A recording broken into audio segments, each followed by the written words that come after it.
வாசிங்க ஆதியாகமத்தின் புத்தகம் 9வது அதிகாரம் முதல் வசனத்தை. நல்ல ஒரு வார்த்தை இல்லையா?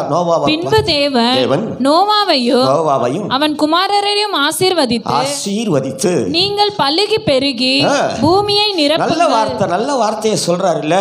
பலுகி பெருகி நோவாவை பார்த்து ஆண்டவர் சொல்லுகிற ஒரு வார்த்தை, நீங்கள் பூமியை நிரப்புங்கள். ஒரு அல்லேலூயா சொல்லுங்களேன் பார்க்கலாம். அல்லேலூயா. நல்ல குடும்பம், அந்த நோவாவின் குடும்பம் விலையேறப்பட்ட குடும்பமாய் தேவனுடைய பார்வையில் பட்டுடுச்சு. அது ஆதியாகமத்தின் புத்தகம் 6வது அதிகாரம் முதல் வசனம் இப்படியாய் சொல்லுகிறது. முதல் மனுஷர் பூமியின் மேல் பெருக துவக்கி, பாருங்க, மனுஷர் பெருகிட்டாங்களாம். மனுஷர் பெருகிட்டாங்க. 5வது வசனம் சொல்லுது, மனுஷனுடைய அக்கிரமம் பூமியிலே பெருகினது என்று அவன் இருதயத்தின் நினைவுகளின் தோற்றம் எல்லாம் நித்தமும் பொல்லாததே என்று கர்த்தர் கண்டு. பாருங்களேன், பூமியில மனுஷன் பெருகிட்டான்ப்பா, கூடவே அக்கிரமமும் பெருகி போச்சான். அக்கிரமம் பெருகின இந்த பூமியில இல்ல, மனுஷர்கள் பெருகி போன அந்த பூமியில கர்த்தர் ஒரு குடும்பத்தை பார்த்தாரு. ஒரு ஆமீன் சொல்லுங்களேன் பார்க்கலாம். ஒரு அல்லேலூயா சொல்ல மாட்டேன்றீங்களே? நமக்கு கதெல்லாம் நமக்கு நல்லா தெரியும் இல்லையா? அதனால அக்கிரமம் பெருகுனதுனால ஆண்டவர் என்ன பண்ணிட்டாரு? நிக்கிரகம் பண்ணுவேன்னுட்டாரு இல்லையா? பூமியவே நிக்கிரகம் பண்ணிடுவேன்னு சொல்லிட்டு 7வது வசனத்துல சொல்றாரு. அப்பொழுது கர்த்தர், நான் சிருஷ்டித்த மனுஷனை பூமி மேல் வைக்காமல் மனுஷர் முதற்கொண்டு மிருகங்கள், ஊரும் பிராணிகள், ஆகாயத்து பறவைகள் பரியந்தமும் உண்டாயிருக்கிறவைகளை நிக்கிரகம் பண்ணுவேன்னு சொல்லிட்டாரு ஆண்டவர். அக்கிரமம் பெருகி போச்சுப்பா, கொடுமை பெருகி போச்சுப்பா பூமியில, அதனால பூமியை நான் நிக்கிரகம் பண்ணுவேன்னு சொன்ன தேவன் வீட்டில் போய் வாசித்து பாருங்க. 23ல சொன்னபடியே நிக்கிரகம் பண்ணிட்டாரு. ஒரு ஆமீன் சொல்லுங்களா பார்க்கலாம். ஒரு அல்லேலூயா சொல்லிடுங்களா பார்க்கலாம். அல்லேலூயா. அம்மா ஐயா வாய்ப்பே இல்லை, நிக்கிரகம் பண்ணி பூமியவே அழிச்சிட்டார் ஆண்டவர். பைபிள் சொல்லுது 40 நாட்கள் இடைவிடாதபடிக்கு மழையாம். அப்படிதான் ஆதியாகமத்தின் புத்தகம் 7:12 சொல்லுகிறது. 40 நாட்கள் இரவும் பகலும் பூமியின் மேல மழை பெஞ்சிருச்சான். ஒரு ஆமீன் சொல்லுங்களா பார்க்கலாம். ஒரு நாள் மழைக்கு சென்னை தாங்கல இல்ல, ஒரு நாள் மழைக்கு சென்னை தாங்கலங்க, வெள்ளம் வந்துடுச்சுங்க. 2 நாள் மழை தூத்துக்குடி நாகர்கோவில் காணோம். 40 நாட்கள் இடைவிடாதபடி மழை பெய்து 150 நாட்கள் ஜலம் அப்படியே பூமியில பிரவாகித்து கொண்டே இருக்குது. இந்த பிரவாகித்து கொண்டு இருக்கிற ஜலத்தில் படகை விட்டு இறங்குறான், அந்த பேழையை விட்டு இறங்கினா நோவாவை பார்த்து ஆண்டவர் சொல்றாரு, நீ பலுகி பெருகி. ஒரு ஆமீன் சொல்லுங்களேன் பார்க்கலாம். பூமியை நிரப்புப்பா, நீ ஒரு ஆமீன் சொல்லுங்களேன் பார்க்கலாம். வாய்ப்பே இல்லை, வழியே இல்லை. இவன் சூழ்நிலையை பார்க்கல. ஒரு ஆமீன் சொல்லுங்களேன் பார்க்கலாம். இப்பொழுது 9வது அதிகாரம் 7வது வசனத்தில் திருப்பி சொல்றாரு. என்ன சொல்றாரு அவரு? நீங்கள் பலுகி பெருகி பூமியிலே திரளாய் வர்த்தித்து விருத்தி ஆகுங்கள் என்றார். ஒரு அல்லேலூயா சொல்லிடுங்களா பார்க்கலாம். உற்சாகமா ஜீவனோடு ஒரு அல்லேலூயா சொல்லுங்களா பார்க்கலாம். வாய்ப்பில்லாத நிலவரத்தில், வழியே இல்லாத நிலவரத்தில் ஆண்டவர் சொல்றாரு, பலுகி பெருகி நீ விருத்தி ஆகுப்பா. ஒரு ஆமீன் சொல்லுங்களா பார்க்கலாம். ஒரு அல்லேலூயா சொல்ல மாட்டேன்றீங்களே? அல்லேலூயா. நமக்கு நல்லா தெரிஞ்ச ஒன்று அல்லேலூயா தான். ஒரு அல்லேலூயா உற்சாகமா சொல்லிடுங்களா பார்க்கலாம். அல்லேலூயா. விருத்தி ஆவன்னு சொல்லிட்டாருங்க. விருத்தி ஆவன்னு சொன்ன இந்த நோவாவின் குடும்பத்தில் இருந்தான். ஆதியாகமத்தின் புத்தகம் 11வது அதிகாரம் வீட்டில் போய் வாசித்து பாருங்க. சந்ததிகள் உற்பத்தி ஆகிறது. அங்கே தேராகு என்கிற அற்புதமான ஒரு மனிதன் உருவாகிறார். தேராகு அந்த குடும்பத்தில் வெளிப்பட்ட பிறகுதான் தேராகனுடைய மகனாக ஆபிரகாம் வெளிப்படுகிறார். ஹல்லேலூயா. அந்த ஆபிரகாமினுடைய குமாரனாக ஈசாக்கு, யாக்கோபு. ஒரு ஆமீன் சொல்லுங்கள பார்க்கலாம். இந்த யாக்கோபு தான் கர்த்தர் சொன்னாரு, நீ இஸ்ரவேலுன்னு. ஒரு ஆமீன் சொல்லுங்கள பார்க்கலாம். ஒரு அல்லேலூயா சொல்லுங்கள பார்க்கலாம். இந்த இஸ்ரவேலுக்கு தான் கர்த்தர் பேர் வைக்கிறார். யாத்திராகமத்தின் புத்தகம் 12வது அதிகாரம் முதல் 3 வசனங்களை வாசிக்கிற பொழுது இந்த இஸ்ரவேலுக்கு தான் கர்த்தர் பேர் வச்சார். கர்த்தர் எகிப்து தேசத்தில் மோசேயையும் ஆரோனையும் நோக்கி இந்த மாதம் உங்களுக்கு பிரதான மாதம், இது உங்களுக்கு வருஷத்தின் முதலாம் மாதமாய் இருப்பதாக நீங்கள் இஸ்ரவேல் சபையார் யாவரையும் நோக்கி. போதும் விட்டுருங்க, இங்க தான் பேரை வைக்கிறாரு. நீங்கள் இஸ்ரவேல் சபையார். ஒரு ஆமீன் சொல்ல மாட்டேன்றீங்களே? ஒரு அல்லேலூயா சொல்லுங்கள மாட்டேங்களே? அல்லேலூயா. அந்த இஸ்ரவேலுக்கு தான் யாக்கோபு இந்த நோவாவினுடைய குடும்பத்திலிருந்து உதித்த அந்த இஸ்ரவேல் குடும்பத்துக்கு தான் கர்த்தர் பேரை வச்சாரு சபையார் என்று சொல்லி. ஒரு ஆமென் சொல்லுங்களா பார்க்கலாம். உற்சாகமாக ஒரு அல்லேலூயா சொல்லிடுங்களா பார்க்கலாம். அல்லேலூயா. குடும்பங்களை சபையாய் மாற்றினவர் நம்முடைய ஆண்டவர். ஒரு ஆமென் சொல்லுங்களா பார்க்கலாம். இதில் பிரிச்சுலாம் பார்க்கக்கூடாது, சூழ்நிலையெல்லாம் பார்க்கக்கூடாது. என் பலவீனம் இருக்குதுயா, எப்படியா வாய்ப்பே இல்லையா, வழியே இல்லை, ஒன்றுமே பார்க்காத நீ. கர்த்தர் சொல்றாரு உன்னை பார்த்து, நீ பலுகி பெருகி விருத்தியாக. ஒரு ஆமென் சொல்லுங்களா பார்க்கலாம். நீ பலுகி பெருகப்பா, நீ பலுகி பெருகு, நீ பலுகி பெருகி விருத்தியாக வேண்டும் என்பது இந்த ஆண்டு தேவனுடைய திட்டம். இது தேவனுடைய நோக்கம். இதை மாற்ற எந்த சக்தியோ எந்த பலவீனத்தாலும் முடியவே முடியாது. ஒரு ஆமென் சொல்ல பார்க்கலாம். ரக்க நம தீரே கரபா ஓ ரத்த கூத நம குரபா சகதியா குரபடபா. சபை பலுகணும்னு கர்த்தருடைய விருப்பம். ஒரு ஆமென் சொல்லுங்களா பார்க்கலாம். சபையின் குடும்பங்கள் விருத்தியாகணும்னு தேவனுடைய சித்தம். இது ஒரு ஆமென் சொல்லுங்களா பார்க்கலாம். ஹல்லேலூயா. சூழ்நிலையை மாத்திரம் பார்க்கக்கூடாது, தேவனுடைய வார்த்தையை மாத்திரம் பார்க்கணும். ஒரு ஆமென் சொல்லுங்களா பார்க்கலாம். இந்த கர்த்தருடைய வார்த்தையை மாத்திரம் பார்க்கிறேன், கர்த்தருடைய வார்த்தையை மாத்திரமே சார்ந்து நிற்கிறேன், கர்த்தருடைய வார்த்தையை மாத்திரமே நம்பி விசுவாசிக்கிறேன். எவரையும் கர்த்தர் வெட்கப்பட்டு போக விட்டதாய் சத்தியமும் சாட்சி கொடுக்கல. உங்கள் மத்தியில் நிற்கிறோம் பாருங்க, சரித்திரமும் சாட்சி கொடுக்கல. ஹல்லேலூயா, ஹல்லேலூயா. எல்லாரும் சொல்லுவாங்கல்ல, எங்கள் அப்பா வாழ்க்கையில், எங்கள் அம்மா வாழ்க்கையில், எங்கள் தாத்தா வாழ்க்கையிலன்னு. இந்த ஆண்டு நீங்கள் சொல்ல போகிறீங்க, ஏய் என் வாழ்க்கையிலப்பா ஒரு ஆமென் சொல்ல பார்க்கலாம். என்னை பழுக வச்சது என் தேவன், என் வாழ்க்கையில் ஒரு ஆமென் சொல்ல பார்க்கலாம். என்னை விருத்தியாக வச்சாரு பாரு என் தேவன், என் வாழ்க்கையில் ஒரு அல்லேலூயா சொல்ல பார்க்கலாம். எந்த இடத்துலலாம் பழுக முடியாதபடிக்கு, எந்த இடத்துலலாம் குறுகி போய், எந்த இடத்துலலாம் நீங்கள் ஒடுங்கி போய், எந்த இடத்துலலாம் குஞ்சி போய் தலை குனிஞ்சு வெட்கத்தோடு வாழ்ந்தீங்களோ, அந்த வெட்கத்தின் நாட்களை எல்லாம் கர்த்தர் மாற்றி குடும்பங்களை பழுகி பெருக வைத்து விருத்தியாக்குகிற ஆண்டாய் உங்க மேல இறக்கிறாரப்பா. ஆண்டவர் இந்த ஆண்டு உங்க மேல இறக்கி இருக்கிறாரு. கரங்களை தட்டி thank you father, நன்றி ஆண்டவரே, ஹல்லேலூயா. இந்த ஆண்டு என் மேலே பழுகணும், நான் பெருகணுன்றது தேவ திட்டம். ஒரு ஆமென் சொல்லுங்களை பார்க்கலாம். அதுதான் சபை. ஒரு ஆமென் சொல்லுங்களை பார்க்கலாம். அப்படிப்பட்ட அந்த சபையில் தான் நானும் வந்து ஹல்லேலூயா. வெளியில் இருக்கிறப்ப என்னுடைய வாழ்க்கை வேற மாதிரி, சபைக்குள்ளே வருகிற பொழுது என் வாழ்க்கை என்னுடைய ஆரம்ப நாட்களில் கொஞ்சம் அப்படி திரும்பி பார்க்குறேன். ஒரு கிழிஞ்சி போன ஒரு வேஷ்டி, காலில் போட கூட செருப்பு இருக்காது, 4 இடத்துல கிழிஞ்சிருக்கும். அந்த இலவச வேஷ்டி கொடுக்குறாங்க பார்த்தீங்களா, 4 இடத்துல கிழிஞ்சி போயிருக்கோம். தச்சு தான் போட்டுக்கிட்டு இருப்பேன். ஒரு 7 வயசு குழந்தை, ஒரு 8 வயசு குழந்தை, 2 பொம்பளை பசங்க அலங்கோலமாய் அவ்வளவு அசிங்கமாய் திருச்சபைக்குள்ளே வந்தவர்கள் நாங்கள். ஹல்லேலூயா. நாட்களை திரும்பி பார்க்குறேன். 23 ஆண்டுகள் தலையெழுத்தையெல்லாம் மாற்றி பழுக வச்சு பெருக வைக்கிற தேவன் இவர். ஹல்லேலூயா. இன்னைக்கு தேவ நாமத்தை மகிமைப்படுத்துகிற பிரஸ்தாபப்படுத்துகிற பாத்திரமாகவே கர்த்தர் எங்களை மாற்றிட்டாரு. ஹல்லேலூயா. கொஞ்ச நேரம் அந்த அனுபவத்தை சொன்னால் நிச்சயமாகவே உங்கள் உள்ளத்தில் இன்னும் கூட விசுவாசம் பெருகும் என்று நான் வாஞ்சிக்கிறேன், விரும்புகிறேன். ஹல்லேலூயா. ஆவியானவர் இடைப்படுவாராக. விசுவாசனா என்னையா? ரொம்ப பேருக்கு தெரியல. தப்புன்னு வசனத்தை சொல்லிடுவாங்க இல்லையா? காணக்கூடாத நம்பப்படுக, இது வசனம் தெரியுது நமக்கு. ஆனால் பேதுரு என்ன சொல்கிறார் தெரியுமா? பேதுரு என்ன சொல்லப்பா, உங்கள் பார்வையிலெல்லாம் விலையேறப்பட்டதாக எதை பார்க்குறீங்க நீங்கன்னு சொன்னால், கோல்டை பார்க்குறீங்க, பொண்ணு பார்க்குறீங்கப்பா. பொண்ணு, அந்த பொண்ணு விலையேறப்பட்ட அந்த பொண்ணு இருக்குது பற்றியா, அதை பொண்ணாக மாறுறதுக்கு, அது பியூராக மாறுறதுக்கு அது அக்கினியில் புடமிட்ட பிறகுதான் பொண்ணாய் மாற்றுகிறார்கள். ஆனால் அந்த பொண்ணை காட்டிலும் விலையேறப்பட்ட விசுவாசம். ஒரு ஆமென் சொல்லுங்களை பார்க்கலாம், ஒரு அல்லேலூயா சொல்லுங்களை பார்க்கலாம். கோல்டை விட பெருசு எதிரானா விசுவாசம் தான். ஒரு ஆமென் சொல்லுங்களை பார்க்கலாம். இந்த ஹார்ட்ல விசுவாசம் பெருகணும். ஒரு ஆமென் சொல்லுங்களை பார்க்கலாம். விசுவாசம் எப்போ வருதுயா? எப்போ வருதுயா? வசனத்தை கேட்டா விசுவாசம் வரும். ஒரு ஆமென் சொல்லுங்களை பார்க்கலாம். ரோமர் 10:17 வீட்டில் போய் வாசித்து பாருங்க. வசனத்தை கேட்கணும். ஏன் எதுக்கும் கேள்வி கேட்கறதுனால இல்லை, செவி கொடுத்து கேட்கிற பொழுது விசுவாசம் உள்ளத்துக்குள்ளே பெருகுமாம். ஒரு ஆமென் சொல்லுங்களை பார்க்கலாம். நல்லா எந்த அளவுக்கு கேட்பதற்கு செவியை திறந்து வைக்கிறனோ நிச்சயமா சொல்லுவேன், பிரதர் சிஸ்டர், நீ பாக்கியவான் இந்த உலகத்தில். நீ ஹல்லேலூயா. நிச்சயமா பழுகுவே, நிச்சயமா பெருகுவே, நிச்சயமாய் நீ விருத்தியாக தான் செய்வாய். ஹல்லேலூயா. நமக்கெல்லாம் படிப்பறிவு கிடையாது பாருங்க. மண்டெல்லாம் களிமண்ணு தான், மண்டையில் ஒன்றும் கிடையாது, எல்லாம் களிமண்ணு தான்.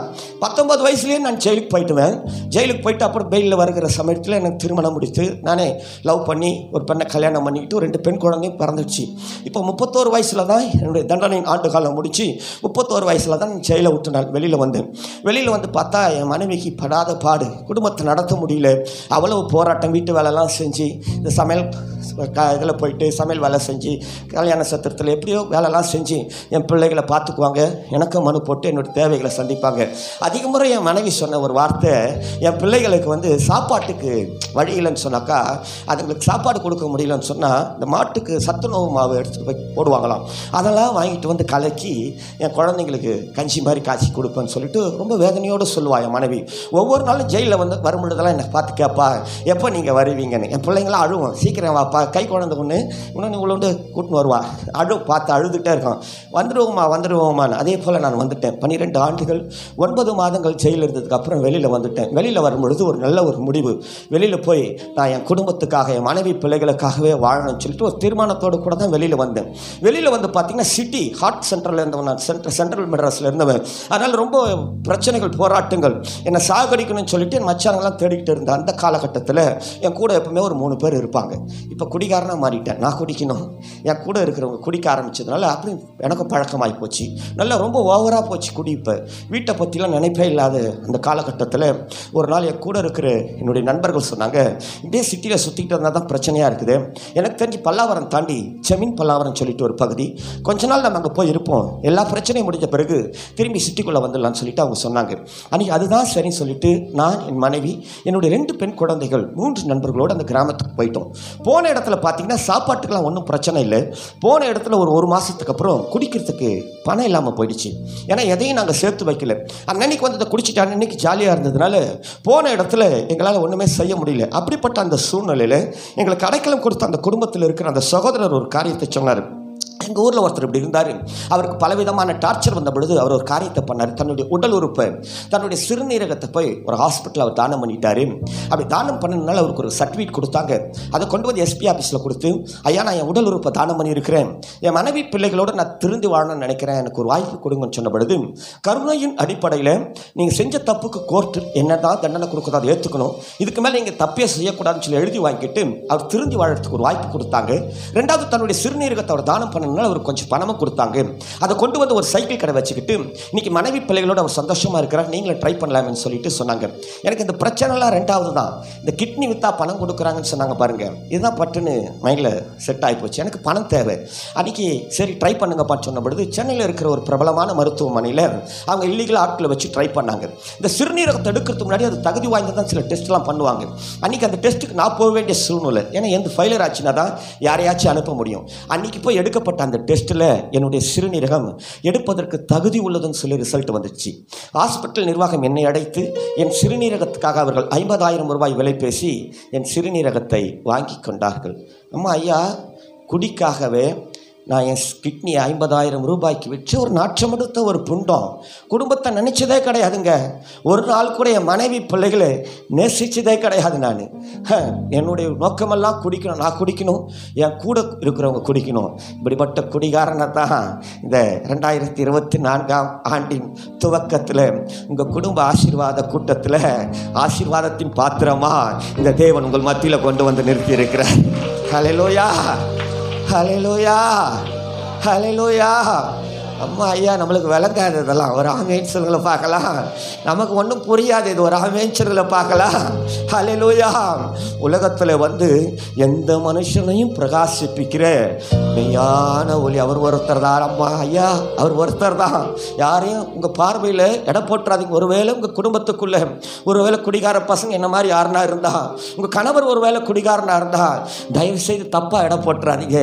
அவர்கிட்டயே சொல்லுங்க, இயேசு உன்னையும் நேசிக்கிறாருன்னு. ஒரு ஆமேன் சொல்ல பார்க்கலாம். நிச்சயமாய் உன் குடும்பம் பழுகி பெருகும். ஒரு ஆமேன் சொல்ல பார்க்கலாம். நீ விருத்தி ஆவ. ஒரு ஆமேன் சொல்ல பார்க்கலாம். சபை விருத்தி ஆகும். ஒரு ஆமேன் சொல்ல பார்க்கலாம். ஹல்லேலூயா. நம்முடைய பார்வை சரியில்லாத போயிடுச்சு. இன்னைக்கு அவன் குடிகார பையன், அவன் கொலகார பையன் அப்படி பார்க்குற அந்த நிலவரத்துக்குள்ளே வந்துட்டோம்.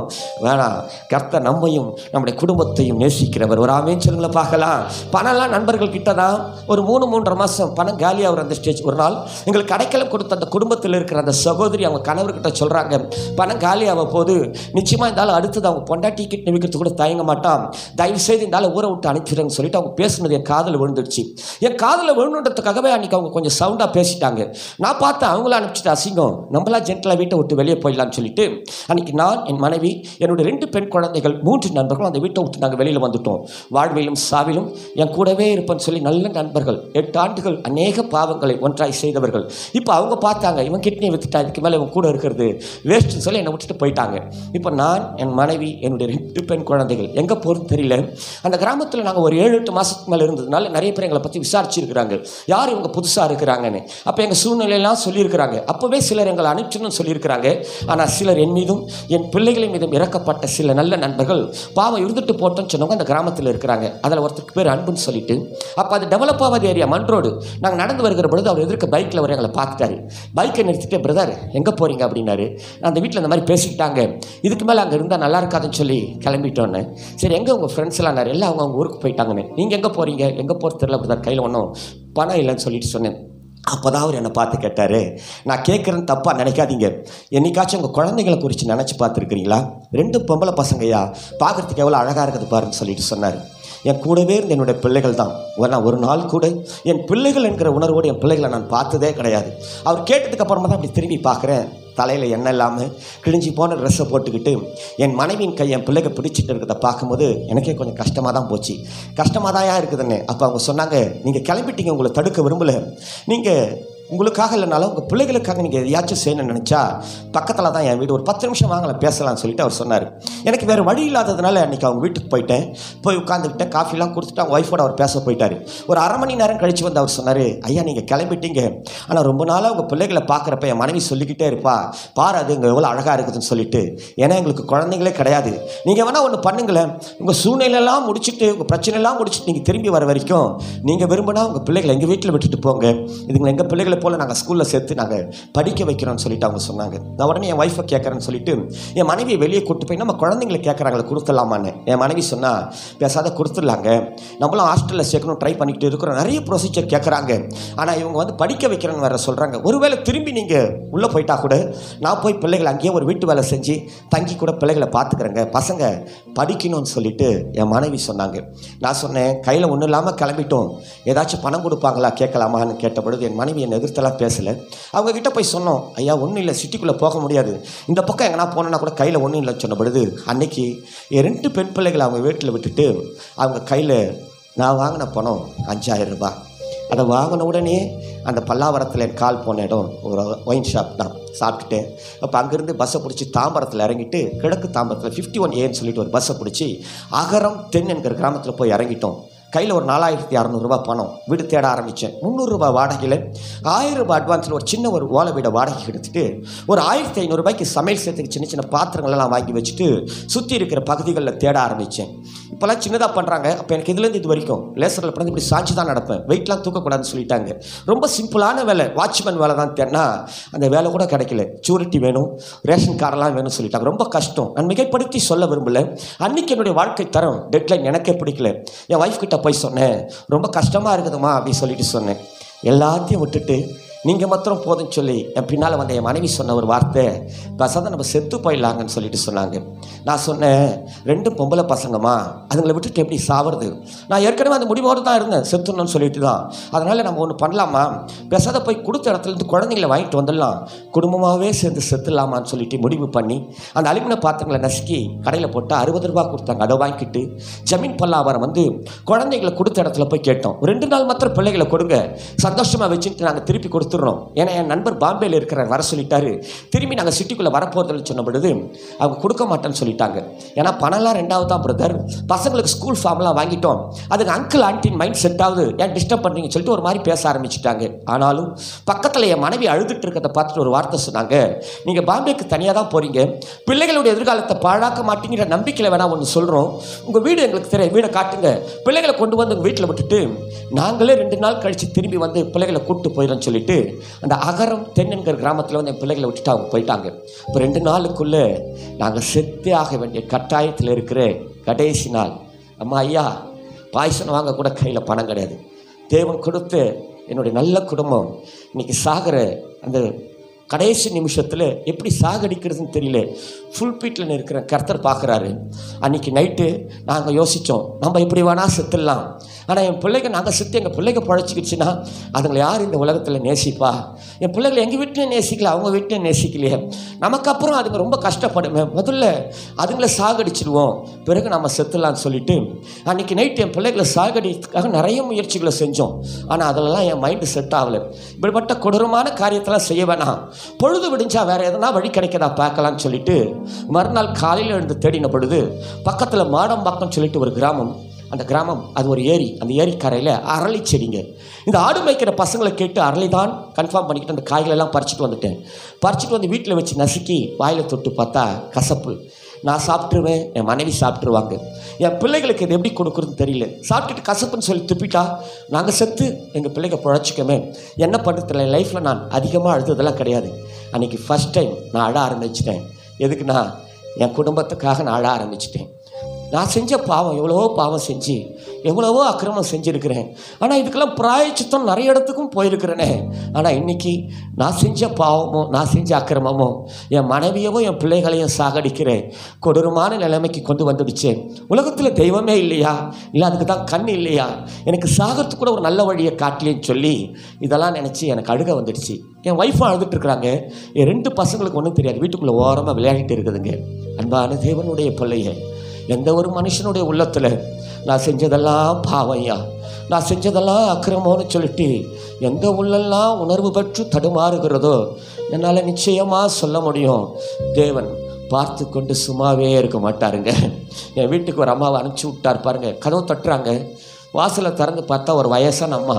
ரொம்ப கேஷுவலாக சொன்னாங்க அந்த அம்மா, தம்பி பக்கத்தில் தான்ப்பா எங்கள் வீடு, இன்றைக்கி சாயந்தரம் 7 மணிக்கு எங்கள் வீட்டில் ஒரு ஜப கூட்டம் வச்சுருக்குறோம், சந்தில் வந்தீங்கனாலே பாட்டு சத்தம் கேட்கும், வாங்க. கூட்டம் முடிஞ்ச உடனேயும் நாங்கள் சாப்பாடு போடுவோம்னு சொல்லிட்டு அவங்க போயிட்டாங்க. உடனே என் ஒய்ஃபை கூப்பிட்டு கேட்டேன், என்ன யாரோ வந்து ஜப கூட்டம்லாம் சொல்கிறாங்களா யாருன்னு. என் மனைவி சொன்னால் அவங்க யாருலாம் தெரியல, பார்த்தா அல்லேலூயாக்காரங்க மாதிரி இருக்கிறாங்க. ஒரு வார்த்தை சொன்னாங்க பார்த்தீங்களா, கூட்டம் முடிஞ்ச உடனே சாப்பாடு போடுவோம்னு சொல்லிட்டு. பேசாத அந்த கூட்டத்துக்கு போயிடலாங்க, அங்கே சாப்பாடு போட்டால் சாப்பிட வேணாம், அதை கொண்டு வந்து இந்த அரளி கசப்பாக இருக்குதுன்னு சொல்கிறீங்களே அதில் கலந்து குழந்தைங்களுக்கு கொடுத்து பார்க்கலாங்கன்னு சொல்லிட்டு என் மனைவி சொன்னாங்க. அன்றைக்கி இயேசுவை தேடி சுகத்துக்காக ஆசீர்வாதங்களுக்காக போன சில குடும்பங்களின் மத்தியில் இந்த இயேசுவை தேடி சாகணும்னு போன ஒரு சின்ன குடும்பம் நாங்கள். இந்த இயேசுவை தேடி வாழறதுக்காக அன்றைக்கி நாங்கள் அந்த வீட்டுக்குள்ளே காலை வைக்கல, இந்த இயேசுவை தேடி சாகிறதுக்காகவே அந்த வீட்டுக்குள்ளே காலை வச்சோம். ஒரு வேளை சாப்பாடு போட்டு என் மனைவி பிள்ளைகளை இந்த உலகத்தில் நேசிக்க தெரியாத அத்தனை ஈனப்புறவி நான். ஒரு வேளை சாப்பாடை போட்டு என் குடும்பத்தை வாழ வைக்க தெரியாது அத்தனை குடிகார பாவி நான். சாகிறதுக்கு கூட தைரியமற்ற நிலவரத்தில் தான் அன்றைக்கி அந்த வீட்டுக்குள்ளே போய் உட்கார்ந்தோம். என்னென்னமோ பாடினாங்க, என்னென்னமோ பேசினாங்க. இன்றைக்கி திரும்பி பார்க்குறேன், அந்த பாட்டெல்லாம் அன்றைக்கும் ஏறலை, இன்றைக்கி யோசித்தாலும் மண்டையில் ஏறலை, ஒன்றுமே விளங்கலை எனக்கு. இன்றைக்கும் நான் அதை நினச்சி அழாத நாளே கிடையாது. ஒவ்வொரு நாள் அழுவேன். அன்றைக்கும் அப்படி தான் போய் உட்காந்துக்கிட்டு அழுதுகிட்டு இருக்கிறேன், சீக்கிரம் சாகணுமேன்னு அழுதுட்டு இருக்கிறேன். கூட்டம் முடிஞ்சது. அந்த பாஸ்டர் வந்து எல்லாருக்கும் ஜெபம் பண்ணவர் என்கிட்ட வந்து சொன்னார், முட்டி போடுங்க உங்களுக்காக நான் ஜெபிக்கிறேன் அப்படின்னாரு. நான் சொன்னேன், எனக்கு அதெல்லாம் பழக்கம் இல்லைங்க, வானாங்க. என்ன இல்லை பிரதர், முட்டி போடுங்க பிரதர், இன்றைக்கி ஏசு உங்களை தொட போகிறாரு, நான் ஜெபிக்கிறேன் அப்படின்னு. இல்லை எனக்கு வானாங்கண்ணே. நான் பக்கத்தில் இருந்த என் மனைவி சொன்னாங்க, பேசாத முட்டி போட்டுருங்க, சாப்பாடை வாங்கி நம்ம சீக்கிரம் வீட்டுக்கு போயிடலான்னாங்க. இன்றைக்கி ஒரு நாள் தான் என் பிள்ளைங்க என் கூட இருக்கிற நாள். பொழுது விடிஞ்சா பிள்ளைகளை வாங்கினவங்க கூட்டு போகிறதுக்கு வந்துடுவாங்க. என் மனைவி சொன்ன உடனேயும் நான்லாம் இந்த உலகத்தில் வாழ்வேன்ற அந்த விசுவாசத்துலேயும் என் குடும்பத்தோடு ஜீவிப்பேன்ற அந்த நம்பிக்கையிலலாம் அன்றைக்கி நான் முட்டி போடல, வேண்டா விருப்பாக தான் நான் முட்டி போட்டேன். நான் முட்டி போட்ட உடனே அவர் தலையில் கை வச்சு சொன்னார், ஏற்கனவே 2 தடவை நீங்கள் சாக வேண்டியது சாகலை, இன்னைக்கு குடும்பத்தோடு சாகணும்னு நினச்சிட்டு வந்திருக்கிறீங்க, சாகவே மாட்டீங்க. இயேசு உங்களை நேசிக்கிறார், இயேசு உங்களை நேசிக்கிறார். இயேசு கிறிஸ்து சொல்லுகிறார், வாலாக்காமல் தலையாக்குவேன், நீங்கள் கீழாகாமல் மேலாவீர்கள் என்று இயேசு சொல்கிறாருன்னு சொல்லிட்டு சொன்னார். அன்பான தேவனுடைய பிள்ளைய, குடும்பத்தை கடைசி நிமிஷத்தில் வச்சுக்கிட்டு இருக்கிறேன். மரணம் இது கொண்டு தான் எங்கள் கண்ணுக்கு தெரியுது. எல்லா டோரும் க்ளோஸ், வாழறதுக்கு வழியும் இல்லை, வாய்ப்புன்னு சொல்லுவாங்க பார்த்தீங்களா, அதுவும் கிடையாது. அத்தனை பலவீனமான பாண்டும் சூழ்நிலையெல்லாம் சாதகமாகவே இல்லை. அந்த நேரத்தில் இந்த ஆண்டவர் என்ன பார்த்து சொல்கிறாரு, நான் உன்னை வாழாக்காமல் தலையாக்குவேன், நீ கீழாகாமல் மேலாவாயின்னு சொன்னார் பாருங்க. எனக்கு அந்த வார்த்தையே விளங்கலை. எனக்கு விளங்கலைன்றது அப்பா இயேசுக்கு தெரிஞ்சு திரும்ப 2வது தடவை அதே வார்த்தையை ரொம்ப சவுண்டாக வித்தியாசமாக சொன்னார். 2வது தடவை அவர் சொன்ன அந்த விதம், அந்த வார்த்தை அப்படியே வந்து நெஞ்சில் நச்சுன்னு பதிஞ்சு போச்சு. ஏன்னா நான் வாழ்ந்த அருவருப்பான வாழ்க்கை, நான் வாழ்ந்த அசுத்தமான வாழ்க்கை, நான் வாழ்ந்த கேவலமான வாழ்க்கை எனக்கு தான் தெரியும். நம்ம வாழ்க்கையை குறித்து மற்றவங்க கொடுக்குற சாட்சியில் 2வது தான் இந்த மனசாட்சி சொல்லணும். ஒரு ஆமேன்னு சொல்லுங்களேன் பார்க்கலாம், ஒரு அல்லேலூயா சொல்லுங்களேன் பார்க்கலாம். குடும்ப ஆசீர்வாத கூட்டத்துக்கு வந்திருக்கிற குடும்ப தலைவர்களை, குடும்ப தலைவிகளை பார்த்து சொல்கிறேன், இந்த மனசாட்சி சொல்லணும். அம்மா, மனசாட்சி குற்றப்படுகிற பொழுதெல்லாம், இந்த மனசாட்சியோடு கர்த்தர் பேசுகிற பொழுதெல்லாம் உங்கள் மனசை நீங்கள் அப்பப்போ மாற்றிக்கிட்டீங்கன்னா நிச்சயமாகவே இந்த உலகத்தில் பலுகி பெருகி விருத்தியாகிற குடும்பமாக கர்த்தர் உங்களை நிச்சயமாக ப்ளஸ் பண்ணுவார். அம்மா, அன்றைக்கி அனுபவித்த இன்றைக்கி நான் இன்னும் அனுபவிச்சுக்கிட்டு இருக்கிறேன். அதனால தான் புல்பீட்டில் நின்று பேசுகிறதுக்கு கர்த்தர் எனக்கு இந்த வாய்ப்பை கொடுத்தார். உண்மையாகவே மனசாட்சி சொல்லணும். எங்கள் அம்மாலாம் சொல்லுவாங்க, ஆரம்பத்தில் ரொம்ப நல்லா நேசிப்பாங்க. ஏன்னா எங்கள் ஃபேமிலியிலே நான் தான் ஆம்பளை வாரிசு, ஆனால் ரொம்ப அதிகமாக விரும்புவாங்க. நாட்கள் கடந்து போச்சு, என் நிலவரம் மாறினதுக்கப்புறம் அவங்களுக்கு என்னை பிடிக்கல, அவங்களுக்கு அக்கிஷ்டாக மாறினால என்னை பிடிக்கல. அதனால் எங்கள் அம்மா விரும்ப மாட்டாங்க. எத்தனையோ முறை எங்கள் அம்மாவை பார்த்து அழுதுட்டு வந்தோன்னு ஹாஸ்பிட்டல் வாசலில் நின்று வாட்ச்மேன் கிட்ட சொல்லி அனுப்புவேன், எங்கள் அம்மாவை பார்க்கணும், வர சொல்லுங்கன்னு. வாட்ச்மேன் உள்ளே போய் சொல்லிட்டு வெளியில் வந்து சொல்லுவார், அவங்க இல்லைன்னு சொல்லிட்டாங்க, நீ போயிடுப்பான்னு சொல்லுவார். அப்படி எங்கள் அம்மா கூட நேசிக்காத அவ்வளவு நாற்றம் எடுத்தவனாய் இந்த உலகத்தில் ஜீவித்தவன் நான். எனக்கு குடிக்க பணம் இல்லைன்னு சொன்னால் நண்பர்களோடு போவேன். ஏன்னா சர்ச்சு பூட்டி இருந்தால் பூட்டை உடச்சி உள்ளே இருக்கிற ஸ்பீக்கர் ஆம்பெல்லாம் தூக்கி போய் விற்று குடிச்சிடுவேன். எனக்கு குடிக்க பணம் இல்லைன்னா ஒயிட் அண்ட் பெண்டிகாஸ்டல் பாஸ்டருக்கு போனாங்கன்னா அவங்க பாக்கெட்டில் இருக்கிற பர்ஸ்லாம் எடுத்துடுவேன். இப்படி இயேசுவுக்கு விரோதமாகவே இந்த உலகத்தில் நான் ஜீவித்தவன் நான். இன்றைக்கி என் வாழ்க்கையில் எல்லா டோரும் க்ளோஸ், ஒரு வாய்ப்பு கூட கிடையாது. இந்த சமயத்தில் நான் நேசிக்காதே, நான் தூஷித்தேன், நான் அருவருத்த இந்த இயேசு என்னை பார்த்து சொல்கிறாரு, நான் உன்னை வாளாக்காமல் தலையாக்குவேன், நீ கீழாகாமல் மேலாவான்னு சொன்னார் பாருங்க. அவர் ஆக்குறாரோ இல்லையோ, அது 2வது. அன்னைக்கு அந்த வார்த்தைக்காக எனக்கு அழுகணும்னு தோணிடுச்சு. ஏன்னா நல்லா இருந்த நிலவரத்தில் வந்திருந்தால் வாய்ப்பே கிடையாது. ஒரு 20 வருஷத்துக்கு முன்னாடி இல்லை ஒரு 2 வருஷத்துக்கு முன்னாடி இந்த வார்த்தை கடந்து வந்தால் இது சாத்தியம் சொல்லலாம். இப்போ போய் இந்த வார்த்தையை சொல்கிறீங்களேன்னு சொல்லிட்டு அந்த வார்த்தைக்காகவே அன்றைக்கி முழங்கால் பறிட்டு அழுதவன் நான். ஒரு 1/2 மணி நேரத்துக்கு மேலே அழுதுருப்பேன். அன்பான தேவனுடைய பிள்ளையை எங்கெங்கேயோ போய் நான் கண்ணீர் சிஞ்சி கதறி கதறி அழுதுருக்கிறேன். என் சூழ்நிலை தான் இப்படி ஆகிப்போச்சு, என் குடும்பத்தை விட்டுட்டீங்களேன்னு சொல்லிட்டு எத்தனையோ நல்ல மனிதர்களிடத்துல, என்னால் ஆதாயம் பெற்றவர்களிடத்துல உங்களுக்கு எத்தனையோ காரியங்களை செஞ்சு கொடுத்து எத்தனையோ பேர்கிட்ட போய் என் குடும்பத்தை விட்டுட்டீங்களேன்னு எத்தனையோ பேர்கிட்ட அழுதுருக்கிறேன். எல்லாரும் சொன்ன ஒரு வார்த்தை, உனக்கு உதவி செஞ்சால் நாங்களும் உபத்திரவத்தில் மாட்டிக்கணும், எல்லாரும் நம்மளை கை கழுவி தான் விட்டுட்டாங்க. ஆனால் அந்த இயேசுவுக்கு நான் எதையும் செஞ்சதில்லை. நான் செஞ்சது முழுக்க முழுக்க துரோகமும் பாவமும் மாத்திரம்தான். ஆனால் இந்த இயேசு கிறிஸ்து என்னை பார்த்து சொல்கிறாரு, நான் உன்னை வாளாக்காமல் தலையாக்குவேன், நீ கீழாகாமல் மேலாவன்னு சொன்னால் அவர் ஆக்குறாரே இல்லையோ. நல்லா அழுதுனோன்னு 1/2 மணி நேரத்துக்கு மேலே நான் அன்றைக்கி அந்த தேவ சமூகத்தில் முட்டி போட்டு அழுதேன். திரும்பி பார்க்குறேன், அதன் பிறகு என் கண்ணில் துக்க அழுகையே கிடையாது. 23 ஆண்டுகள் சந்தோஷமாகவே இன்றைக்கி நான் அழுதுகிட்டு இருக்கிறேன். ஹல்லேலூயா, ஹல்லேலூயா, ஹல்லேலூயா. படிப்படியாக என் சூழ்நிலையெல்லாம் அதன் பிறகு மாற்றி என் மனைவி பிள்ளைகளோடு திருச்சபைக்கு வந்து ஆரம்ப நிலவரத்தை சொன்னேன்.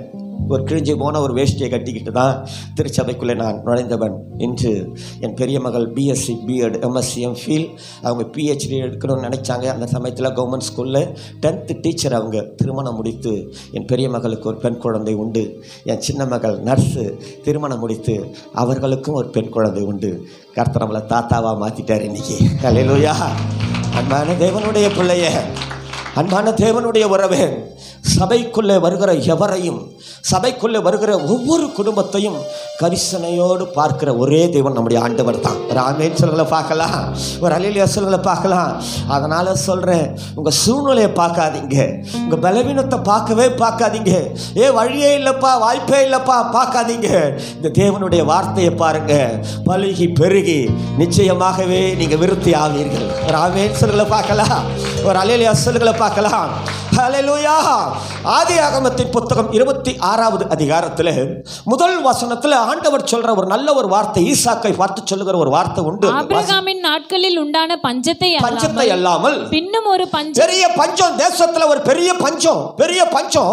இந்த பெரிய பஞ்சத்தின் நடுவுல ஈசாக்கை பார்த்து கர்த்தர் சொல்லுகிறார். 2-3வது வசனங்களை வாசிங்களேன். இப்ப கர்த்தர் அவனுக்கு தரிசனமாகி நீ எகிப்துக்கு போகாமல் நான் உனக்கு சொல்லும் தேசத்திலே குடியிரு, இந்த தேசத்திலே வாசம் பண்ணு, நான் உன்னோடு கூட இருந்து உன்னை ஆசீர்வதிப்பேன். ஆமென் சொல்லுங்களேன் பார்க்கலாம். ஒரு அல்லேலூயா சொல்லிடுங்களேன் பார்க்கலாம். ஹல்லேலூயா.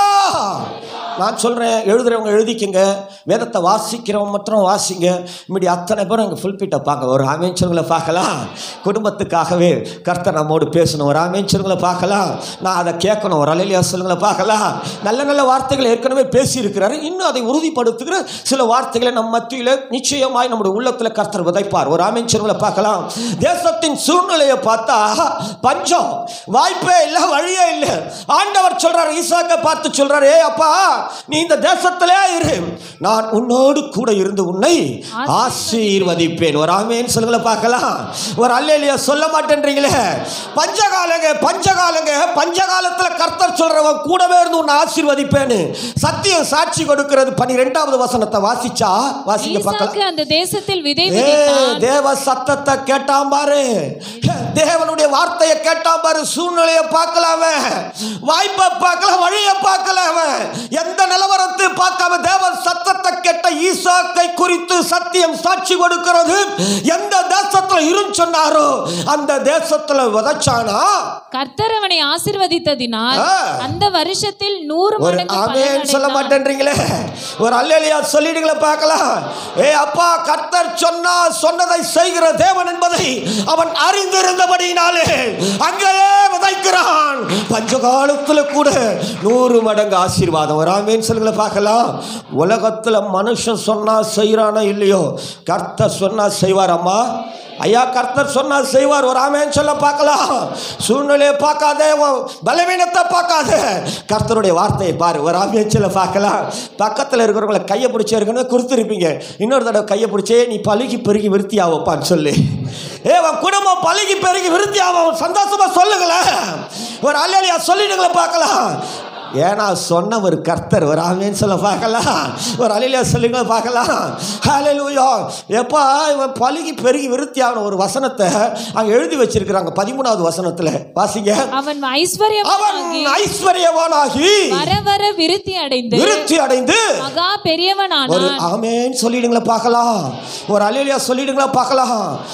பஞ்சகாலத்துல தேசம் முழுக்க சூழ்நிலையை பார்த்திருக்கோம் இல்லையா, எதையோ பார்த்து ஏமாந்து போன அந்த தேசத்துல இவன் தேவனுடைய வார்த்தையை கேட்டவன். ஒரு ஆமென் சொல்லுங்களே பார்க்கலாம். தேவனுடைய சத்தத்தை கேட்ட இந்த ஈசாக்கை குறித்து சத்தியம் சாட்சி கொடுக்கிறது. பெலிஸ்திய தேசங்க. பெலிஸ்தியத்தில் அபிமெலேக் என்கிற ராஜா ஆளுகை செய்து கொண்டு இருக்கிற தேசம். ஒத்தே போவாத இடத்துல இவனை குறித்து வேதம் சொல்லுகிறது. இவன் ஐஸ்வர்யவனானான். ஒரு ஆமென் சொல்லுங்களே பார்க்கலாம். மகா பெரியவனாய் விருத்தி அடைஞ்சிருக்கிறான். ஒரு ஆமென் சொல்லுங்களே பார்க்கலாம். ஒரு அல்லேலூயா சொல்ல மாட்டேன்றீங்களே. ஹல்லேலூயா, ஹல்லேலூயா. அவன் சொல்றான் 22வது வசனத்துல ஒரு நல்ல ஒரு வார்த்தையை அழகா சொல்றான். வாசிங்க பார்க்கலாம். அவ்விடம் விட்டு பெயர்ந்து போய் வேறொரு துறவை வெட்டினான். அதை குறித்து அவர்கள் வாக்குவாதம் பண்ணவில்லை.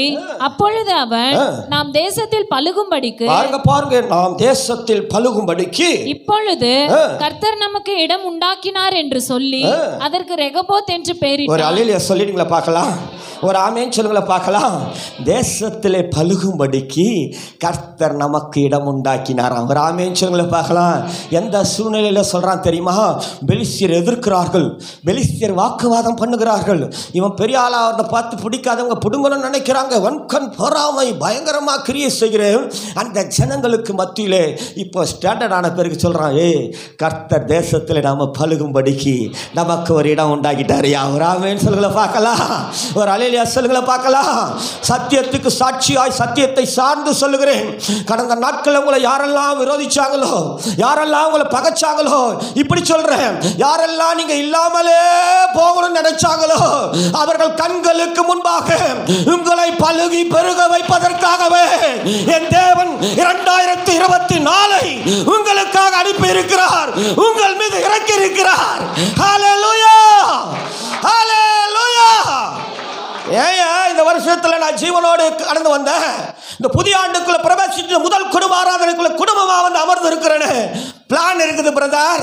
உங்க பிளான் இல்ல, கர்த்தர் பிளான். நீங்க பழுகி பெருகணும். ஒரு ஆமென் சொல்ல பார்க்கலாம். ஒரு அல்லேலூயா சொல்ல மாட்டேன்றீங்களா? பக்கா பிளான். ஒரு ஆமென் சொல்ல பார்க்கலாம். சபை பெருகணும், விருத்தி அடையணும். ஒரு ஆமென் சொல்ல பார்க்கலாம். ஹல்லேலூயா. நீங்க விரும்புறீங்களோ விரும்பலையோ பழுகி பெருகதான் செய்வீர்கள். ஹல்லேலூயா, ஹல்லேலூயா. எதை செய்தாலும், ஒரு வேலையிலையா, குடும்ப வாழ்க்கை, பிள்ளைகளை குறித்து நீ வருத்தத்தோடு கலங்கி போய் கடந்த நாட்களில் ஐயோ ஒன்றும் வளர்ச்சியே இல்லையாப்பா, இது ஒருவேளை எதிர்க்கிற அந்த ஜனங்களின் மத்தியில் உங்களை ஏளன பேரத்தின் அந்த கண்களின் மனிதர்களுக்கு முன்பாக நீங்கள் சோர்ந்து போய் துவண்டு போய் ஏதோ கூட்டம் வச்சுட்டாங்க வரலான்னு நினச்சி வந்திருந்தா கூட சொல்கிறேன், நீங்கள் பழுகுவீர்கள். ஒரு ஆமென் சொல்ல பார்க்கலாம். அவர்கள் கண்களுக்கு முன்பதாகவே உங்களை பழுகி பெருக வைக்கிற கர்த்தர் கிரியை செய்ய போகிறார். ஒரு ஆமென் சொல்ல பார்க்கலாம். ஒரு அல்லேலூயா சொல்லிடுங்கள பார்க்கலாம். கர்த்தர் கிரியை செய்ய போகிறார். அம்மா அம்மா கர்த்தர் கிரியை செய்ய போகிறார். ஐயா கர்த்தர் கிரியை செய்ய போகிறார். ஒரு ஆமென் சொல்ல பார்க்கலாம். ஹல்லேலூயா. என் பலத்தில், என் திறமையில, என் டேலண்ட்ல நான் அதெல்லாம் மாறிச்சு. இப்போ ஒரு ஆமென் சொல்ல பார்க்கலாம். தோத்து தோத்து தோத்து தோத்து போய் 2023 அப்படியே கடந்து 2024 வந்து விழுந்துட்டேன் பாரு. இப்போ கர்த்தர் என்ன சொன்னார்? தோத்து போன என்ன பார்த்து, தோண்டு போன என்ன பார்த்து, குறுகி போன என்ன பார்த்து கர்த்தர் சொல்கிறாரு, நீ பழுகி பெருகி விருத்தியாக வராங்கன்னு சொல்ல பார்க்கலாம். நம்பின வார்த்தையை, இந்த வார்த்தையை நம்பணும். ஒரு ஆமென் சொல்லுங்கள பார்க்கலாம். வார்த்தையை நான் நம்புறேன்னு சொல்றவங்கள ஒரு அல்லேலூயா சொல்லுங்கள பார்க்கலாம். ஹல்லேலூயா. எதையோ பேசிட்டு எதையோ போகிறதுக்கெல்லாம் இல்லை. கர்த்தருடைய வார்த்தையை பேசிட்டு ஆசீர்வாதத்தை சுதந்தரிச்சுக்கிட்டு ஆசீர்வாதத்தை உண்மையாகவே தேவனிடத்திலிருந்து பெற்றுக்கொண்டு நான் கடந்து போக ஒரு ஆமென் சொல்லுங்கள பார்க்கலாம். ஒரு அல்லேலூயா சொல்லுங்கள பார்க்கலாம். ஹல்லேலூயா. பழுக வைக்கிறவர், அவர் பெருக வைக்கிறவர். நம்முடைய வாழ்க்கையில் பழுகணும், நாம் பெருகணும்னு சொல்லி கர்த்தர் பிளான் பண்ணி வச்சிருக்கிறாரு. பகைத்தவர்கள், விரோதித்தவர்கள்லாம் வந்து சொல்கிறாங்க. என்ன சொல்கிறாங்களா? கர்த்தர் நிச்சயமாய் உன்னோடு கூட இருக்கிறார். ஒரு ஆமென் சொல்ல பார்க்கலாம். இந்த ஆண்டு சொல்ல போகிறாங்க பிரதர். ஒரு ஆமென் சொல்ல பார்க்கலாம். இந்த ஆண்டு அம்மா சொல்ல போகிறாங்க. ஒரு அல்லேலூயா சொல்ல பார்க்கலாம். ஏன்னா நீங்கள் கர்த்தரால் ஆசீர்வதிக்கப்பட்டவராமே. ஒரு அல்லேலூயா சொல்லுங்கள பார்க்கலாம். இந்த ஆண்டு யார் யாருக்கும் அப்படியப்பா, பூமியில் ஐயா சொன்ன மாதிரி கார் இருள், அங்கே இருள ஒரு கூட்டம் மூடுது, இல்லை கார் இருள் வந்து இறங்குது. யார் யாருக்கோ எப்படி.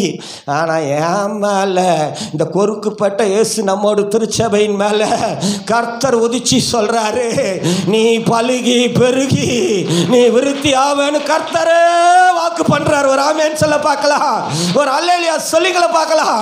ஹல்லேலூயா. எங்கெல்லாம் தடுமாற்றமா போனியோ, எங்கெல்லாம் குழம்பி போனியோ, எங்கெல்லாம் குடும்பத்தை நினைச்சு நீ வேதனையோடு வருத்தத்தோடு கூட நீ வாழ்ந்து கட்டப்பட்டு ஜீவிச்சியோ, இன்னைக்கு உன் கட்டுகள் எல்லாம் இருக்கிற நாளா கர்த்தர் இன்னைக்கு உன் வாழ்க்கையில கொண்டு வந்து உன்னை சேர்த்து விட்டுட்டாரு. ஒரு ஆமென் சொல்ல பார்க்கலாம். ஹல்லேலூயா. நான் பழுகணும், வேறு பிளானே இருக்கக்கூடாது, மைண்டில் வேறு எதையும் நினைக்கக்கூடாது, வேறு எதுவுமே வேணாம். ஒவ்வொரு நாளும் சொல்லுங்கள், ஏனும் என் குடும்பமும் பழுகி பெருகி. ஒரு ஆமென் சொல்ல பார்க்கலாம். ஒரு அல்லேலூயா சொல்லுங்கள பார்க்கலாம்.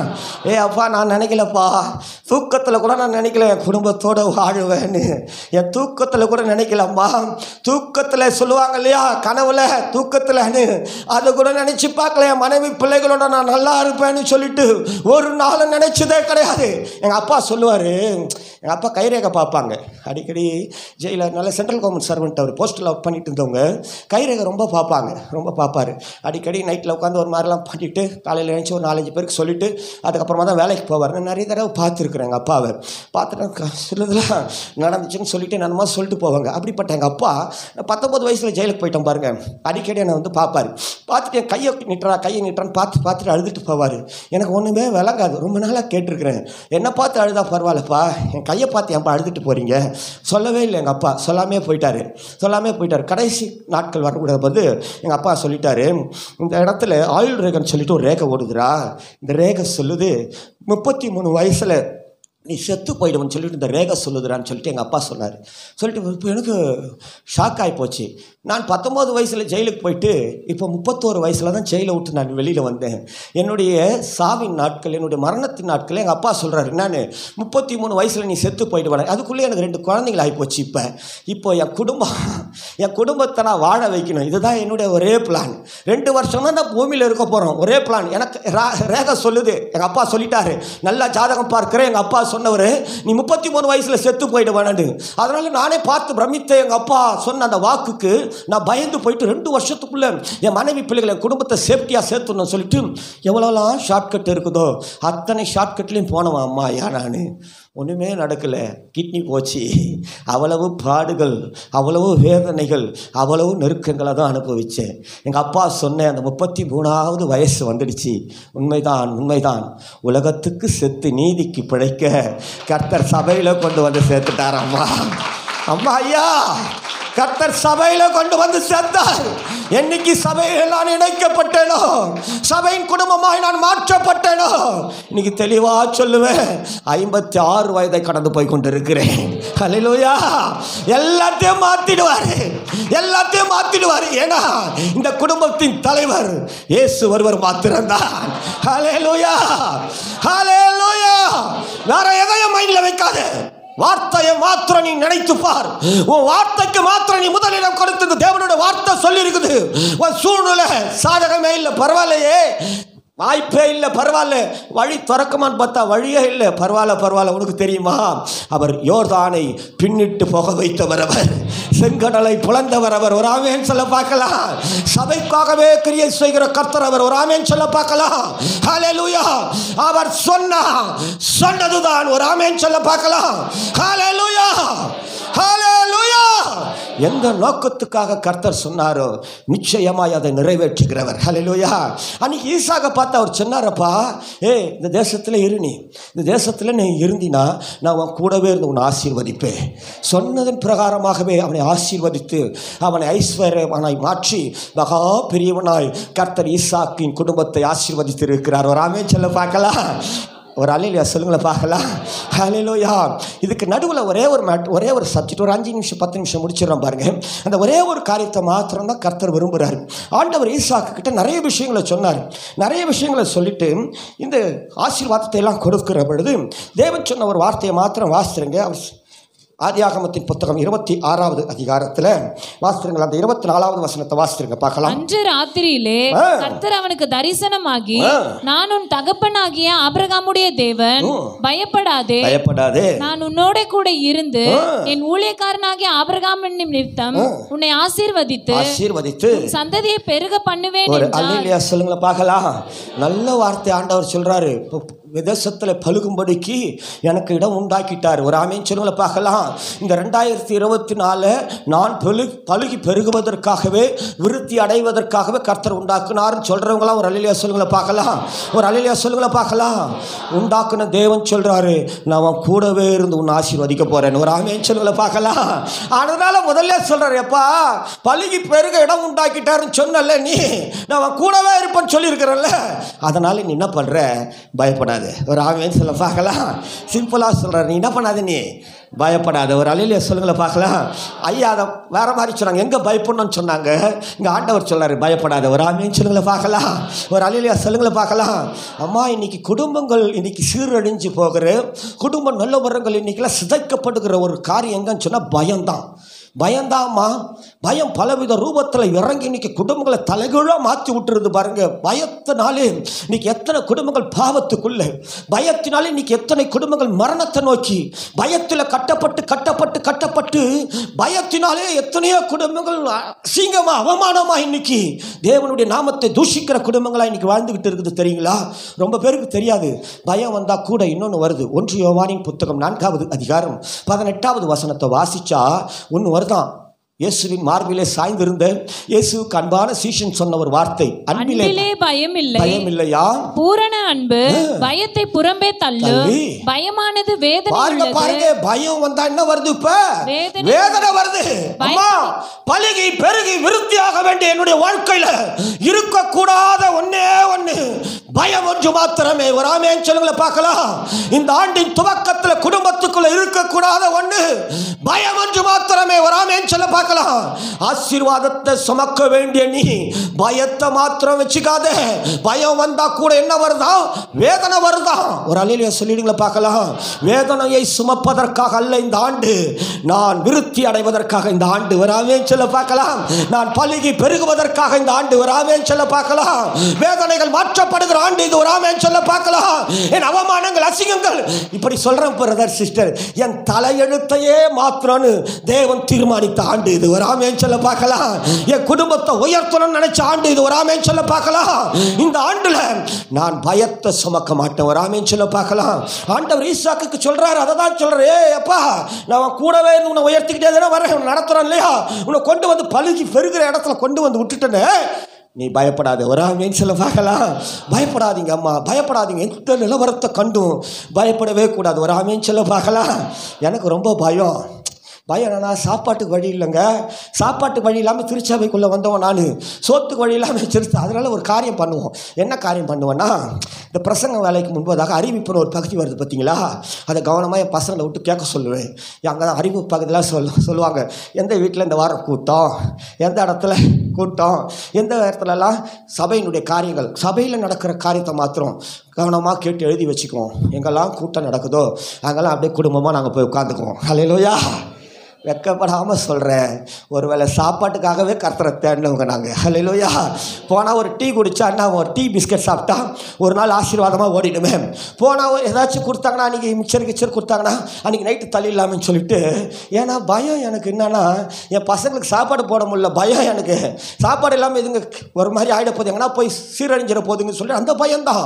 அதுக்காகவே, பயத்துக்காகவே, ஒருவேளை சாப்பாட்டுக்காகவே கர்த்தரை தேடினவன் நான். ஒரு ஆமென் சொல்லுங்கள பார்க்கலாம். எங்களுக்கு ஒரு பேர் வச்சாங்க. என்ன பேர் தெரியுமா? லூசுங்க. அல்லேலூயா. எங்களுக்கு பேர் கர்த்தரை தேடின எங்களுக்கு பேர் என்னதுங்க? லூசை. கிஞ்சி போன நீங்களே யோசித்து பாருங்களேன். காலில் போன செருப்பில் ஒரு கிஞ்சி போன ஒரு வேஸ்ட்டை கட்டிக்கிட்டு அசிங்கமாக அருவருப்பா சர்ச்சில் கொடுத்த பைபிளை வச்சுக்கின்னு ஆளுக்கு ஒன்று இடுப்பில் வச்சுக்கின்னு அப்படியே வந்து முன்னால் உட்காந்து எங்கே போனாலும், எங்கள் ஒய்ஃப் இப்போலாம் பரவாயில்ல, அப்போல்லாம் எங்கே போனாலும் பைபிளை விடாது எங்கள் மனைவி. அப்படியே கட்டி பிடிச்சிங்கன்னா தெருவிலே சுற்றுவாங்க. நானும் அப்படி தான் பைபிளை விடவே மாட்டேன். பயம். என்ன பயம்னு சொன்னாக்கா, யாருன்னா நம்மளை பிடிச்சிட்டு போயிடுவாங்களோ, யாருன்னா நம்மளை செய்வாங்களோ, இது எனக்கு துணையாக இருக்குன்னு பயத்திலே வேதத்தை பிடிச்சிக்கின்னு கூட்டங்களுக்குள்ளே, வீட்டில் நடக்கிற கூட்டம், சர்ச்சில் நடக்கிற எல்லா கூட்டம், சிஸ்டம் மீட்டிங் வந்தால் கூட ஓரமாக உட்காந்து இருப்போம். இப்படியெல்லாம் பழக்கப்பட்டவன். அன்பான தேவனுடைய பிள்ளைய, அன்பான தேவனுடைய உறவே, கர்த்தர் நாட்கள் கடந்து போச்சு. யாரெல்லாம் எங்களை லூசுன்னு சொன்னாங்களோ, யாரெல்லாம் எங்களை பைத்தியம்னு சொன்னாங்களோ, இன்னைக்கு அவர்களுக்கு முன்பதாக வேதத்தை சுமக்கிற பாக்கியவான்களாய். அல்லேலூயா. 1 கொரிந்தியர் 1வது அதிகாரம் 27, 28வது வசனத்தை வீட்டில் போய் வாசித்து பாருங்க. ஞானிகளை வெட்கப்படுத்த தேவன் பைத்தியங்களை தான் தெரிந்து கொள்ளுகிறாரா. அல்லேலூயா. லூச போல இருக்கும். சூழ்நிலையா சாதகமே இல்லையா, வாய்ப்பா இல்லை, வழியா இல்லை. இது பாரு, வேதத்தையே சுமந்துக்கிட்டு சுத்துது பாரு. இது இல்ல உள்ளவைகளை அவமாக்க, உலகத்தின் இழிவானவைகளையும் அற்பமா எண்ணப்பட்டவைகளையும் இல்லாதவைகளையும் தேவன் தெரிந்து கொள்ளுகிறாரா. ஹல்லேலூயா. ஹல்லேலூயா. ஜீவனோடு ஹல்லேலூயா. சூழ்நிலையை பார்க்காதீங்க. ஆண்டவர் சொல்றாரு, பயப்படாது, நான் உன் கூடவே இருந்து உன்னை ஆசீர்வதிக்க போறேன். ஹல்லேலூயா. உன் கூடவே இருந்து உன்னை பலுகி பெருக வைத்து உன்னை விருத்தி அடைய வைக்க போகிறேன். ஒரு ஆமென் சொல்லுங்கள பார்க்கலாம். ஒரு அல்லேலூயா சொல்லிடுங்கள பார்க்கலாம். ஹல்லேலூயா. பயந்தா வேதனைமா ரொம்ப பேருக்கு தெரியல. பயம் எப்படி வருதுன்னே தெரியல. பிரச்சனையை சொல்லுவோம். குடும்பங்களுக்குள்ளே நடக்கிற என்ன பிரச்சனை? கடன் இல்லையா? கடனை சொல்லுவோம். தண்டல்காரர்கள் பண்ண ஆகிப்போச்சு, பயப்படுற சூழ்நிலை ஆகிப்போச்சு. பயத்தில் ஏதாச்சும் பொய்ய பேசி ஏதோ நடக்குது. இன்றைக்கி நம்ம மாத்திரம் இல்லை, டாப் லெவலில் இருக்கிற எத்தனையோ குடும்பங்கள் இன்றைக்கி உடஞ்சி சூசைடை நோக்கி பயம், பயம், கடன் பிரச்சனை, பயம், வியாதி, பயம் இல்லையா? பிள்ளைகளுடைய எதிர்காலத்தை குறித்த பயம், நிறைய பயம் இருக்குது. ப்ராக்டிக்கலாக பார்த்துனா நமக்கு தெரியல, காண்கிற பிரச்சனையை தான் சொல்கிறோம். ஆனால் பயத்தை ஆயுதமாய், பயத்தை கருவியாய் வச்சிருக்கிறவங்க பேரை பைபிள் சொல்லுது. நான் சொல்லலை, வீட்டில் போய் வாசித்து பாருங்கள். நேரம் இல்லை, முடிக்கிறேன். எபிரேயருக்கு எழுதின நிருபம் 2ஆம் அதிகாரம் 14-15 வாசிச்சா, ஜீவகாலமெல்லாம் மனுக்குலத்தை மரண பயத்தின் அடிமைதனத்தில் கட்டி வச்சிருக்கிற அவனுக்கு பேரு பிசாசாம். மரணத்துக்கு அதிகாரி பிசாசாம். ஹல்லேலூயா. ஹலோ, இருக்கிறீங்களா? ஹல்லேலூயா. பயத்தை உண்டு பண்ணுகிறேன், பயத்தினாலே மரணத்தை நோக்கி நடத்துகிறவனுக்கு பேரு பிசாசுன்னு பைபிள் சொல்லுது. அதே பகுதியில் எழுதி வச்சிருக்கிறாங்க. என்ன தெரியுமா? பிள்ளைகள் மாம்சத்தையும் ரத்தத்தையும் உடையவராக இருக்கிறதுனால அவரும் அவர்களை போல மாறி மரணத்துக்கு அதிகாரி பிசாசை தம்முடைய மரணத்தினாலே அழித்தாராம். ஹல்லேலூயா, ஹல்லேலூயா. மரண பயத்தை உண்டாக்கி மனுக்குலத்தை மோசம் போக்குகிறேன், மனுக்குலத்தின் குடும்பங்களை சிதைச்சு சின்னமாக்குகிறேன். அந்த பொல்லாத பிசாசை தம்முடைய மரணத்தினாலே அழித்து ஜெயித்தவர் இயேசு. ஆமென் சொல்ல பார்க்கலாம். இந்த இயேசுவுக்கு ஒரு பெயர். யோவான் 1:1 சொல்லுகிறது, ஆதியிலே வார்த்தை இருந்ததாம், வார்த்தை தேவனிடத்தில் இருந்ததாம், வார்த்தைதான் வார்த்தைதான் வார்த்தைதான். அந்த தேவன் தான் உங்களை பார்த்து சொல்றாரு, பலுகி பெருகி விருத்தியாக்குங்க. ஹல்லேலூயா. அந்த தேவன் தாமா சொல்றாரு. இயேசுவை குறித்து எழுதப்பட்ட வார்த்தைகளை எபேசியர் 5:23 வீட்டில் போய் வாசித்து பாருங்க. அவர் சபைக்கு தலைவராம். ஒரு ஆமென் சொல்லுங்களை பார்க்கலாம். சபையின் குடும்பங்களை நேசிக்கிற தலைவராம் அவர். இந்த தலைவர் தான் இன்னைக்கு நம்மளை பார்த்து சொல்றாரு, நீ பலுகி பெருகி விருத்தியாகு. ஒரு ஆமென் சொல்ல பார்க்கலாம். நீ பயப்படாத ஈசாக்கே, நீ பயப்படாத. இயேசு நம்மோடு சபை வீட்டின் கொறுக்கப்பட்ட பிரான்ச்சே, நீ பயப்படாத.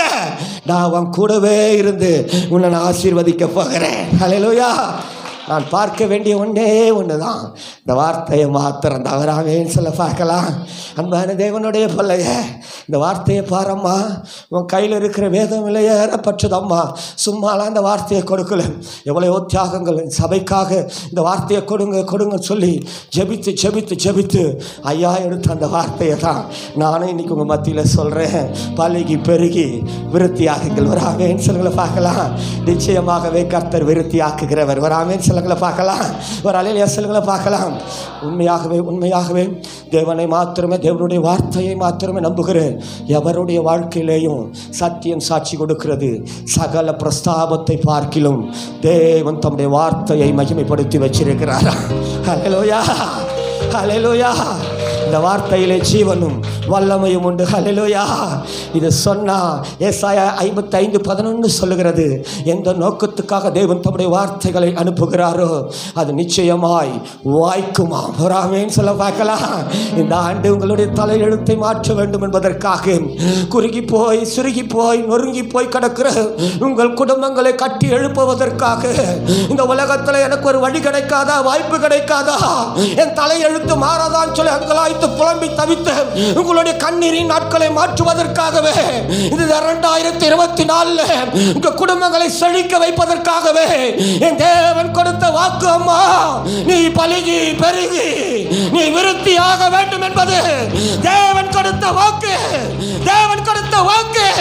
நிச்சயமாய் இது பலிக்கும். நிச்சயமாய் இது செய்ய வேண்டிய காரியத்தை செய்து முடிக்கும். ஹல்லேலூயா, ஹல்லேலூயா. நான் செய்ய வேண்டியது ஒன்றே ஒன்றுதான், வார்த்தையை சார்ந்து மாத்திரம் என் வாழ்க்கையில் பயத்துக்கு இடம் கொடுக்காதபடிக்கு வார்த்தையை அனுப்பின தேவனுக்கு மாத்திரம் பயந்து ஜீவிக்கிற வாழ்க்கை. ஒரு ஆமென் சொல்லுங்களை பார்க்கலாம். ஹல்லேலூயா. ஒருவேளை அப்படிப்பட்டு ஒரு ஹார்ட்டில் ஒரு தொடுதல் உண்டாச்சுன்னு சொன்னால் அப்படியே ஒரே ஒரு நிமிஷம் மாத்திரம் கண்ணை மூடுங்க பார்க்கலாம்.